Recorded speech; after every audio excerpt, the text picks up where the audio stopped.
है, हाइपरट्रोफी है, इसने अपने हिसाब से ब्लड देने, लेकिन ये नॉर्मल ब्लड ले सकेगा नहीं, क्योंकि इसका ल्यूमिन क्या हो चुका है, नैरो। अब इधर देखे, जब एट्रियम ब्लड देगा, rapid filling, slow filling, atrial systole सारा, तो ब्लड का तो वॉल्यूम क्या जाएगा, बहुत ज्यादा, जो लेफ्ट वेंट्रिकल हैंडल नहीं कर पाएगा। अब ब्लड आगे जा नहीं सकता, तो ये ब्लड वापस जहां से आई है उस पर प्रेशर लगाएगा कि नहीं, और वाल्व से ब्लड का वापस जाने को रिगर्जिटेशन कहते हैं। क्या कहते हैं, रिगर्जिटेशन।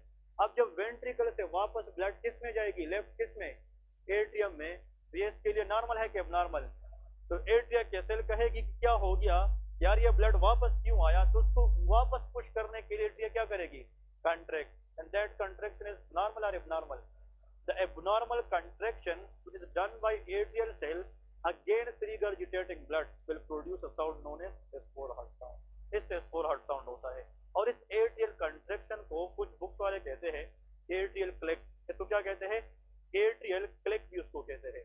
तो atrial contraction against regurgitating blood is called atrial click, इसको क्लिक भी कहा जाता है। इसका मतलब नॉर्मल तो एट्रियल सिस्टोल होता है कार्डियक साइकिल में कि नहीं, लेकिन वो साउंड प्रोड्यूस हो, ये एबनॉर्मल एट्रियल सिस्टोल है जो रिगर्जिटेटिंग ब्लड के खिलाफ हुआ है, और ये तब होगा जब मसल की क्या हो चुकी हो, हाइपरट्रोफी, और उस वजह से ब्लड का आगे जाना ऑब्स्ट्रक्टेड हो चुका हो, तो ये हमेशा पैथोलॉजिकल है कि नहीं। S4 heart sound is always pathological. हाँ जी, it is produced by atrial systole against regurgitating blood, और जिस कंडीशन के अंदर हमें S4 सुनने को मिलता है, hypertrophic obstructed cardiomyopathy which is called हुकम, ठीक है ना, इसको हुकम डिजीज भी लोग कहते हैं, HOCM हुकम, ठीक है ना।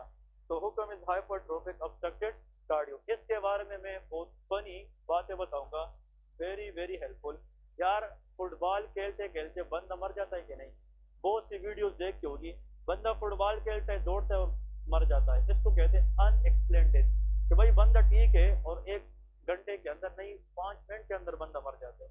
कुछ लोग होते हैं वो मेंबर पे बैठे खुतबा दे रहे होते और वहां से उसकी सांस निकल जाती है, ऐसे वीडियोस देखे कि नहीं। ये जो क्रिकेट खेलते खेलते, फुटबॉल खेलते खेलते बंदा गिरकर मर जाता है, उसका 98% रीजन हुकम डिजीज होता है। क्या होता है, हुकम। ये क्यों उसको डिस्कस कराते हैं, इसको हम डिस्कस करेंगे, क्लियर है। The most common cause of unexplained sudden death in footballer, वो हुकम होता है, हाइपरट्रोफिक ऑब्स्ट्रक्टेड कार्डियोमायोपैथी होती है, ठीक है। ओके, अल्लाह हाफिज़। कल इंशाल्लाह 9 बजे क्लास होगी, जुम्मे का दिन है, तो टाइम लिया है, ठीक है। 9:15 तक देख, एक बात मैं बताने लगा हूँ, मैं 2 दिन से नोट कर रहा हूँ, हम क्लास स्टार्ट करते हैं लेकिन बहुत से लोग फिर भी नहीं आते, फिर बाद में क्लास बढ़ जाती है, लेकिन initial you miss the thing that is very important. तो अगर क्लास आना है, घर से ये सोच के बैठे हो कि यार आज मैंने पढ़ना